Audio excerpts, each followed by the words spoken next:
ഇത് നമുക്ക് സേമിയ കട്ട്ലേറ്റ് ഉണ്ടാക്കാൻ തേനി നോക്കാം. ഈ കട്ട്ലേറ്റ് ഉണ്ടാക്കിയെടുക്കാൻ വേണ്ടിയിട്ട് നല്ല എളുപ്പമാണ്, കഴിക്കാനും നല്ല ടേസ്റ്റാണ്.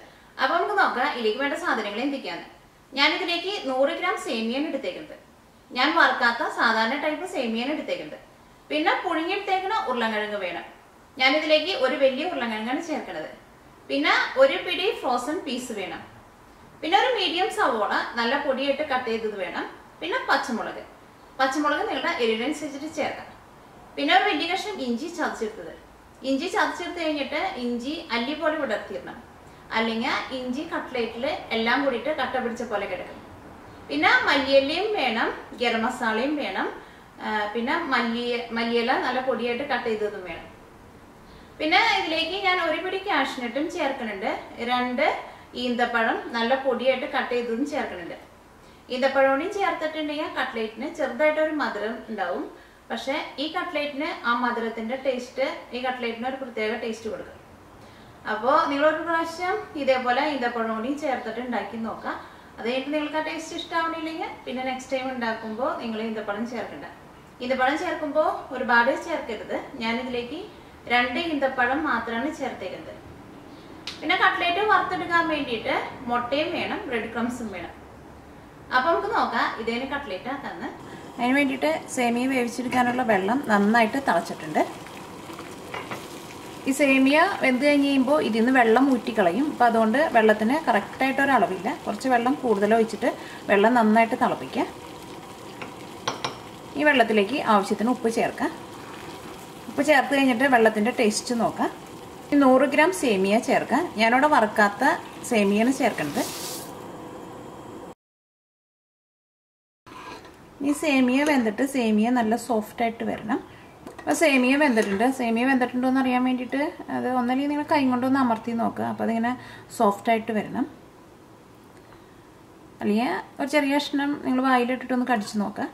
അപ്പോൾ ആ സേമിയയുടെ ആ പച്ച ടേസ്റ്റ് മാറിയിട്ട് ഇതൊന്ന് സോഫ്റ്റായിട്ട് വന്നിട്ടുണ്ടാവും. ഒരുപാട് നേരിട്ടിട്ട് വേവിച്ചിട്ട് ഭയങ്കരമായിട്ട് കുഴച്ചിട്ട് എടുക്കണ്ട.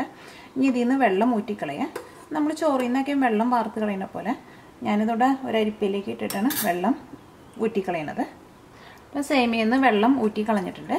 ഇതിലേക്കുള്ള മസാല ഉണ്ടാക്കാൻ വേണ്ടിയിട്ട് ഒരു പാൻ വെച്ചിട്ട് ചൂടാക്കാം. ഇതിലേക്ക് കുറച്ച് ഓയിൽ ഒഴിക്കുക. ഓയിൽ നിങ്ങൾക്ക് ഇഷ്ടമുള്ള ഓയിൽ ഒഴിക്കുക. ഈ ചൂടായ ഓയിലിലേക്ക് സവോള കട്ട് ചെയ്തത് ചേർക്കാം. ഞാനിതിലേക്ക് ഒരു മീഡിയം സവോള നല്ല ചെറുതായിട്ട് കട്ട് ചെയ്തിട്ടാണ് ചേർക്കുന്നത്. ഇതിലേക്ക് ഇഞ്ചി ചതച്ചത് ചേർക്കാം. ഞാൻ അതിലേക്ക് ഒരു വലിയ കഷ്ണം ഇഞ്ചിയാണ് ചേർക്കുന്നത്. നല്ല പൊടിയായിട്ട് ചതച്ചിട്ട് എടുക്കുക. ഇനി പച്ചമുളക് ചേർക്കാം. പച്ചമുളക് നിങ്ങളുടെ എരിവിനനുസരിച്ചിട്ട് ചേർക്കാം. അതും നല്ല ചെറുതായിട്ട് കട്ട് ചെയ്തിട്ട് എടുക്കുക. ഇതിലേക്ക് കാഷ്നട്ട് ചേർക്കാം. നിങ്ങളുടെ ടേസ്റ്റിനനുസരിച്ചിട്ട് കുറേശ്ശെ ചേർക്കാം.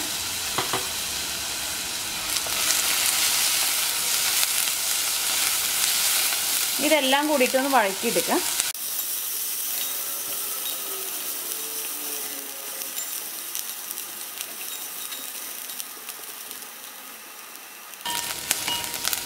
അപ്പോൾ സവോളയ്ക്കും വഴന്നിട്ടുണ്ട്. സവോളയ്ക്കും വഴറ്റിയെടുക്കാമെന്ന് വെച്ചിട്ടുണ്ടെങ്കിൽ ഈ സവോളയും ഇഞ്ചിയൊക്കെയും നല്ല സോഫ്റ്റായിട്ട് വരണം.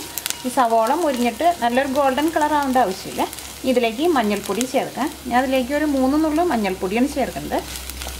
മഞ്ഞൾപ്പൊടി വളരെ കുറച്ച് ചേർത്താൽ മതി.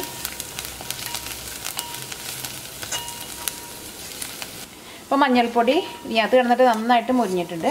ആ മഞ്ഞളുടെ ആ പച്ച ടേസ്റ്റ് പോയിട്ടുണ്ട്. ഇതിലേക്ക് ഫ്രോസൺ പീസ് ചേർക്കാം. ഞാൻ അതിലേക്ക് ഒരു പിടി ഫ്രോസൺ പീസാണ് ചേർക്കുന്നത്. ഈന്തപ്പഴം കട്ട് ചെയ്തത് ചേർക്കാം. ഞാൻ ഇതിലേക്ക് 2 ഈന്തപ്പഴം നല്ല ചെറുതായിട്ട് കട്ട് ചെയ്തിട്ടാണ് ചേർക്കുന്നത്.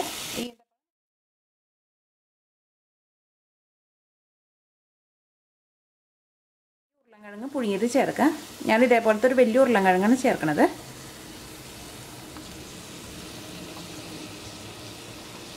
ഈ വേവിച്ച് വെച്ചേക്കണ സേമിയ ചേർക്കാം.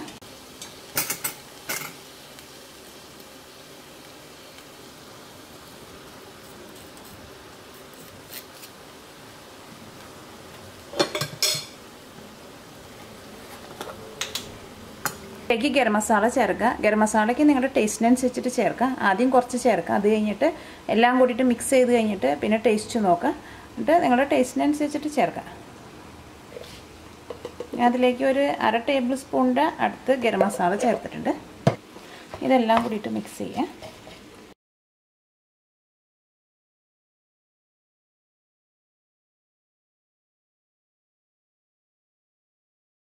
അപ്പോൾ ഈ മിക്സിലേക്ക് ഈ മസാലയ്ക്ക് നന്നായിട്ട് മിക്സ് ആയിട്ടുണ്ട്. ഇനി തീ ഓഫ് ചെയ്യാം.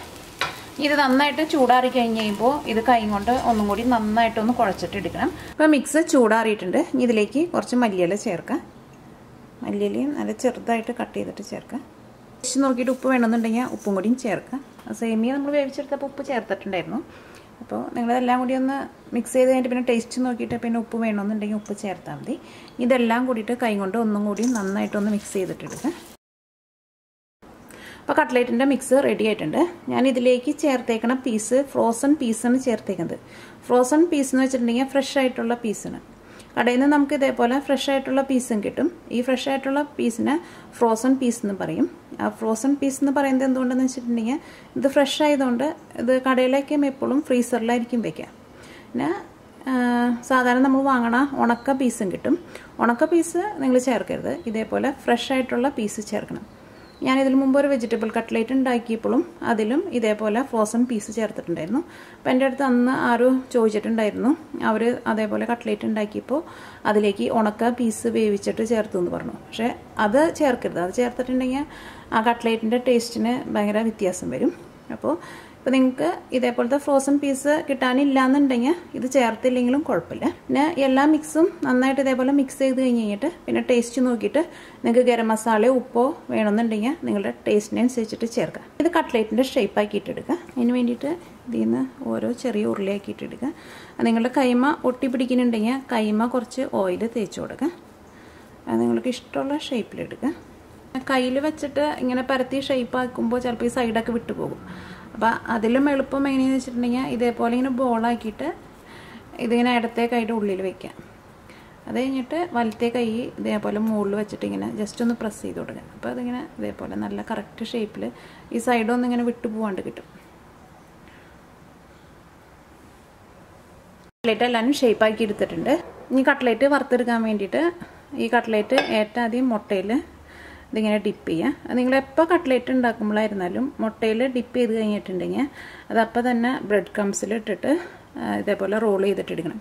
നിങ്ങൾ കുറേയൊക്കെ ഉണ്ടാക്കുമ്പോൾ ഏറ്റവും ആദ്യം മുട്ടയിൽ ഡിപ്പ് ചെയ്തിട്ട് എല്ലാവരും നീക്കി വെച്ച് കഴിഞ്ഞിട്ട് പിന്നെ കുറച്ച് ലേറ്റായിട്ട് നിങ്ങൾ ബ്രെഡ് ക്രംസിൽ ഇങ്ങനെ മിക്സ് ചെയ്തിട്ട് എടുക്കുകയാണെങ്കിൽ കട്ട്ലേറ്റ് ഉണ്ടാക്കുമ്പോൾ കട്ട്ലേറ്റ് പൊടിഞ്ഞു പോകും. ഈ കട്ട്ലേറ്റ് ഉണ്ടാക്കാൻ വേണ്ടിയിട്ട് ഒരു ചീനച്ചട്ടി വെച്ചിട്ട് ചൂടാക്കുക. ഇതിലേക്ക് ആവശ്യത്തിന് ഓയിൽ ഒഴിക്കുക. നിങ്ങൾക്ക് ഇഷ്ടമുള്ള ഓയിലിൽ ഈ കട്ട്ലേറ്റ് വറുത്തെടുക്കുക.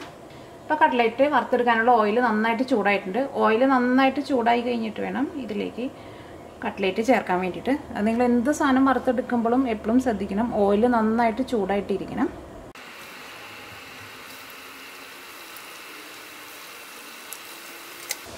ഈ തീ പതുക്കെ ഒന്ന് കുറച്ച് വയ്ക്കുക. ഒരുപാട് കുറച്ച് വെക്കേണ്ട ആവശ്യമില്ല. കാരണം ഇതിനകത്ത് മിക്സൊക്കെ ഓൾറെഡി എല്ലാം വെന്തേക്കുന്നതാണല്ലോ. അപ്പോൾ ഇതിൻ്റെ ഉള്ളിലേക്ക് നന്നായിട്ടൊന്ന് ചൂടായാൽ മതി. അപ്പോൾ അതനുസരിച്ചിട്ട് തീ പതുക്കെ ഒന്ന് കുറച്ച് വയ്ക്കുക.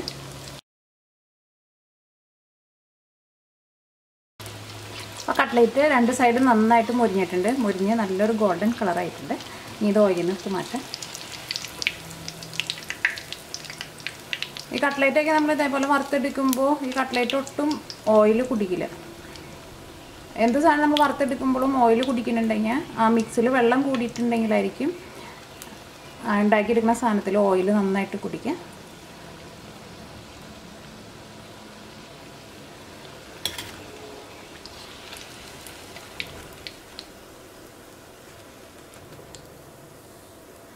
ഇനി ബാക്കിയുള്ള കട്ട്ലേറ്റും ഇതേപോലെ തന്നെ വറുത്തെടുക്കാം.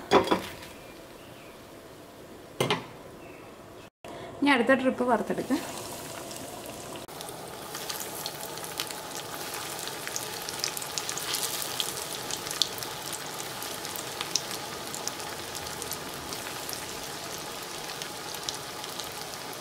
ഇപ്പോൾ സേമിയ കട്ട്ലേറ്റ് റെഡി ആയിട്ടുണ്ട്. ഈ കട്ട്ലേറ്റ് ഉണ്ടാക്കിയെടുക്കാൻ വേണ്ടിയിട്ട് നല്ല എളുപ്പമാണ്. ഈ കട്ട്ലേറ്റ് കഴിക്കാനും ഒരു പ്രത്യേക ടേസ്റ്റാണ്.